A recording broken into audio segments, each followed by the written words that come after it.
तो दिखाई दे रहा है, क्योंकि जब राघव चड्ढा आम आदमी पार्टी के अंदर थे तो वो चश्मा अलग था। उस चश्मे से वो ये देखने का काम कर रहे थे कि भाजपा में गुंडे हैं, भाजपा में चोर हैं, भाजपा में बलात्कारी हैं। आज जब वो उधर चले गए तो उन्होंने भक्त का चश्मा पहन लिया। वो ये भी कह रहे हैं कि एक आदमी गलत हो सकता है, 7 आदमी नहीं गलत हो सकते। जिस तरीके से लगातार उनको आम आदमी पार्टी कह रही है कि राघव चड्ढा ने गलत कर दिया। मैं आपको बताता हूँ, राघव चड्ढा जो है ना, वो केवल डरपोक नहीं है, वो मुखबिर भी है। उन्होंने जिन जिन लोगों को साथ में लेकर जाना था ना, क्योंकि जब आप किसी के साथ काम करते हैं तो बहुत सारी चीजें होती हैं। आप एक पत्रकार है, दूसरे पत्रकार के साथ आप रोज खाना खाते हैं, चाय पीते हैं, साथ बैठते हैं, साथ उठते हैं। 10 चीजें ऐसी होती हैं जो सामने वाले के बारे में आपको पता चलती है। अब ऐसे में उन चीजों के बारे में उन्होंने जा करके किस मंत्री के साथ में या गृह मंत्री के साथ में बात की, और बात करने के बाद में किस तरीके से एक सांसद के घर पे ईडी की रेड पड़ गई और बाकियों को बता दिया, देख लो भाई, ईडी की रेड पड़ गई है, तुम्हारे घर पे भी पड़ने वाली है अगर तुम भाजपा में नहीं आते। तो इस तरीके से यहाँ पर केवल मतलब ये मान लीजिए गद्दारी की बात नहीं है, मुखबिरी की बात है। और मुखबिरी भी हो सकता है कि मुझे लग रहा है कि जैसे मुखबिरी के लिए अंग्रेजों से सावरकर को पेंशन मिला करती थी, मुझे लग रहा है कि राघव चड्ढा को भी कुछ ना कुछ मिल रहा होगा। तो फिर ऐसे में क्या लग रहा है, जो कार्रवाई की बात आम आदमी पार्टी कर रही है, ये कहाँ तक संभव है? क्योंकि इसमें तो कोई कैटेगरी या कोई ऐसा कानूनी दौ पेच दिख नहीं रहा है।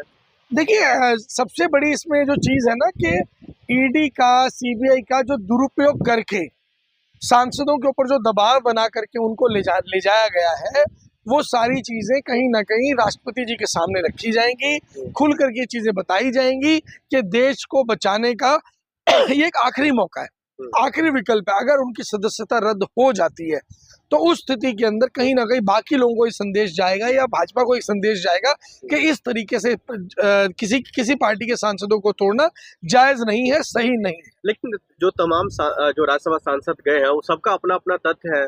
स्वाति मालीवाल जो है वो ट्विटर पर एक्स पर लिखते हुए नजर आ रही हैं, जो भाई ये पार्टी महिलाओं की पार्टी है ही नहीं, ये पार्टी अब आम आदमी पार्टी नहीं रह गई है। हरभजन सिंह वो अलग कह रहे, राघव चड्ढा ने पहले कह चुका है जो भाई ये गलत पार्टी है। अब तक क्यों नहीं बोल रही थी स्वाति मालीवाल या हरभजन सिंह, अब तक क्यों नहीं बोल रहे थे? मैं आपको बता देता हूं, क्योंकि राघव चड्ढा ने ऐसी मुखबिरी की है, ऐसा दबाव बनाया है, ईडी और सीबीआई की रेड से पहले ऑलरेडी उनके ऊपर दबाव बनाया गया, मानसिक दबाव बनाया गया, चाहे वो स्वाति मालीवाल हो, चाहे वो हरभजन सिंह हो, चाहे वो बाकी लोग हो। ऐसा दबाव बनाया गया कि आपको केवल पार्टी नहीं बदलनी है, पार्टी बदलते ही आपको अपना स्टैंड भी बदलना। उनको हराने वाला कोई पैदा नहीं हो, उनको आप देख सकते हैं। लेटेस्ट एग्जांपल नीतीश कुमार जी का आप देख सकते हैं। तो आप ये बात कैसे कह सकते हैं कि राघव चड्ढा से ईमानदारी हो जाएगी?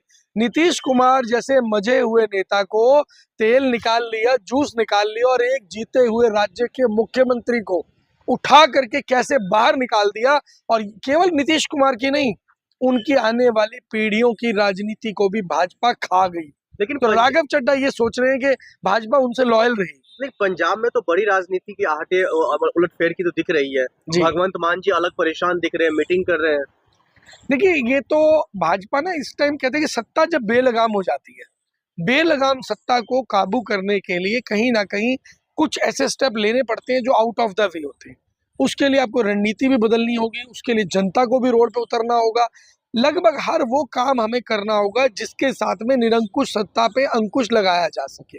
आज की तारीख में निरंकुश हो चुकी है, और जिस तरीके से लोकतंत्र का मुखौटा पहनकर राजतंत्र चलाया जा रहा है, किसी को भी उठा के अंदर कर दो, किसी के घर पे ईडी की रेड डाल दो, किसी पत्रकार को उठा के अरेस्ट कर लो, किसी भी जज को धमकाने लग जाओ। तो जब ये सारी चीजें चल रही है तो लोकतंत्र लगभग अपने अंत पर पहुंच चुका है। तो फिर ऐसे में क्या लग रहा है, जो अगर यही उलटफेर होता रहा, अगर एक पार्टी से दूसरे पार्टी में जाता रहा, तो फिर कोई पार्टी इसमें सेफ नहीं है? देखिए, पार्टी सेफ तो अब यही लग रहा है कि जो मैंने अक्सर आप लोगों को पहले बताता हूं, इस सत्ता से टकराने का विकल्प क्या है, इस सत्ता को कंट्रोल, निरंकुश सत्ता को रोकने का विकल्प क्या है?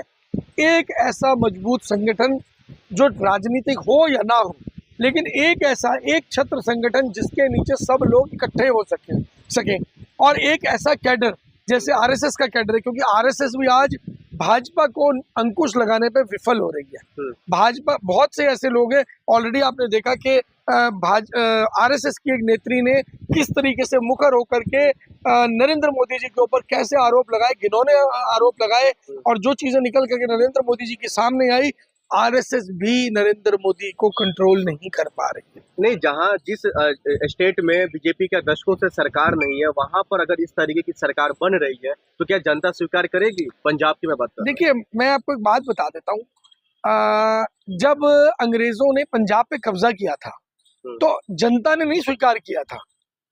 अंग्रेजों ने जोर जबरदस्ती करके पंजाब पे कब्जा किया था, लेकिन कब्जा होने के बाद में पंजाब एक ऐसा राज्य था जो सबसे कम समय के लिए गुलाम बना, सबसे कम समय के लिए। उसका कारण ये था कि वहां के लोग जागृत हैं, वो जानते हैं कि गुलामी उनके गले में नहीं डाली जा सकती, और जब वो गुलामी से ही लड़ते आए हैं, और वो आज भी, अगर आप भाजपा एक बार सरकार बना भी लेके जोर जबरदस्ती करके, तो ये भाजपा के पतन या कहीं के भाजपा के ताबूत की आखिरी कील साबित होगी। लेकिन भारतीय जनता पार्टी तो पूरा जोर शोर लगा रही है, कहा जा रहा है जो इसी वजह से 7 सांसद पलटे हैं आम आदमी पार्टी के। नहीं, ऐसा नहीं है, भाजपा तो रणनीति लगा ही रही है। अब मैं आपको बता देता हूँ ना, ये पैसा कौन सा है। ये वो पैसा है, बिहार में जो 1 रुपए गज जमीन बेची गई, 1 रुपए गज बेची गई, अगर 10,000 गज जमीन बेची गई तो 10,000 रुपए में बेची गई, और थी कितने की वो? कम से कम 10,000 करोड़ की। अब 10,000 करोड़ में से 1,000 करोड़ रुपए अगर पंजाब के विधायक खरीदने के ऊपर लगाने का प्रयास भाजपा करती है, और या उनको डराने का, धमकाने का, ईडी का, सीबीआई का कोई दबाव डाल करके वो सरकार गिराने का काम करती है, तो कहीं से भी ये चीजें जायज नहीं होगी। और जो पंजाब की जनता और जो देश की जनता है, वो एक एक चीज को देख भी रही है, समझ भी रही है, और एनालाइज भी कर रही है। वक्त का इंतजार। कई सांसदों के घर पर हमने देखा जो गद्दार लिखा जा रहा है, कहीं पर पंजाबी में तो कहीं पर हिंदी लैंग्वेज में। देखिए, ये तो जनता की मर्जी है, और केवल सांसदों के घर पे लिखा जाए। जनता इसमें कहाँ? इसमें तो आम आदमी पार्टी के तमाम वर्कर्स है, कार्यकर्ता है। कार्यकर्ता कौन है? कार्यकर्ता आम लोग सकते। पार्टी बदलने के लिए किसी ने मना तो करा नहीं, लेकिन जो कल तक कह रहे थे वॉशिंग मशीन बीजेपी, जो कल तक बीजेपी के ऊपर तमाम आरोप लगा रहे थे, जब वो लोग बीजेपी में शामिल हो गए, ये आपका अधिकार है, आप पार्टी बदल सकते हो। लेकिन जनता ने तो आपको आम आदमी पार्टी को देखते हुए आपको वोट दिया था ना। जनता ने आपको आम आदमी पार्टी को देख के, उन्हीं की आपको विधायकों ने तो आपको सांसद बनाया ना। तो उसके बाद अगर आप पार्टी बदल रहे हैं और उसके बाद जो है आप तमाम तरीके के आरोप प्रत्यारोप लगा रहे हैं, तो पंजाब सरकार अगर एफआईआर कर रहे हैं उनके ऊपर, जब पंजाब में 2 एफआईआर हुआ है संदीप पाठक के ऊपर, तो कुछ तो कारण होगा जिसकी वजह से एफआईआर हुआ है। ऐसा तो कोई हुआ नहीं होगा। जो हुए या कार्रवाई हुई है तो आज से ठीक 10 दिन पहले क्यों नहीं हुई है? जब पार्टी बदला, सत्ता बदली और जो है माहौल बदला, उसके बाद ही कार्रवाई। क्योंकि बीजेपी और आप में क्या फर्क है? फर्क क्या है? जिस तरीके से बीजेपी साल ढाल कर रहा है, तो इसी तरीके से दूसरे पार्टी भी कर रहे हैं। इसमें गलत क्या है? तो फिर इस आप तरीके से क्यों बुरा भला कह रहे हैं? एक बात बता, बीजेपी ने तो सिखाया है, बीजेपी तो कुछ तो सिखा तो रहा है ना, तो वही दूसरा पार्टी कर रहे हैं। जब बीजेपी सिखा रहे हैं ये सारी चीजें, बीजेपी जब बदले के भाव से काम करते हैं, तो उसमें अगर आम आदमी पार्टी अगर एफआईआर करके उनकी पर कार्रवाई कर दे, तो उसमें क्या गलत कर दिया?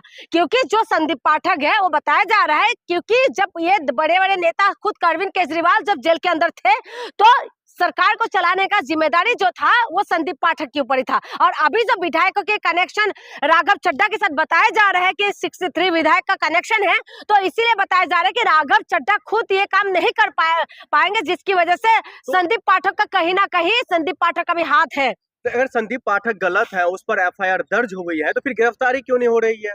क्या भगवंत मान जी आप कोई मुहूर्त गिरफ्तारी करने के लिए तो आए थे ना। अभी आपका वीडियो वायरल नहीं हो रहा है? किस तरीके से वीडियो वायरल हो रहा है कि पंजाब पुलिस जो यहाँ पहुंचे संदीप पाठक के घर, उसके बाद ये किस तरीके से भाग गए।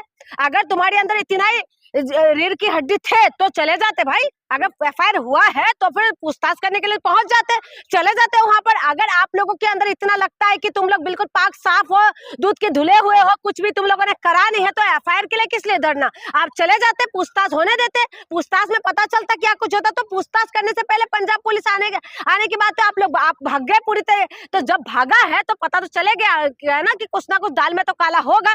और उसके बाद संदीप पाठक ये बता रहे हैं कि वो देश हित के लिए किया है, आज तक उन्होंने कोई ऐसा विरोधी काम करा ही नहीं है। लेकिन कहा यह जा रहा है जो संदीप पाठक के बाद अगला नंबर राघव चड्ढा पर है।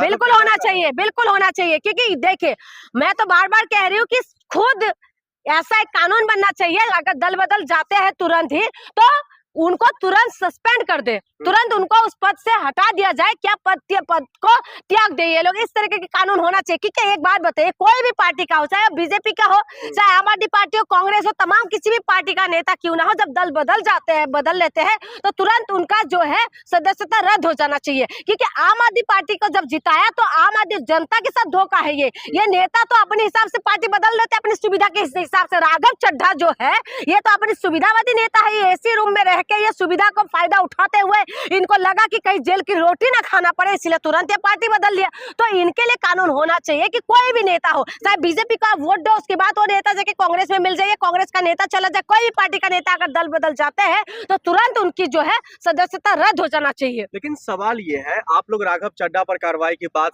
संदीप पाठक पर छापेमारी, स्वाति मायवाल को आप लोग जो है गद्दार कह रहे हैं, हरभजन सिंह के घर पर जाकर के आप लोग गद्दार जैसे शब्द लिख रहे हैं, तो ये कहाँ जायज है? इस लोकतंत्र में क्या ये जायज है? लोकतंत्र की बात कह रहे हो? कौन सा लोकतंत्र की बात कह रहे हो आप? जिस लोकतंत्र के अंदर जो है प्रेस का फ्रीडम नहीं है, जिस लोकतंत्र के अंदर सवाल पूछ नहीं सकते, जिस लोकतंत्र को जो जनाधार ने जिसको सिलेक्ट करके भेजते हैं पार्लियामेंट के अंदर, जिसको बना विधानसभा के अंदर भेजते हैं, जिसका सरकार बनाते हैं और उसके बाद उस जनाधार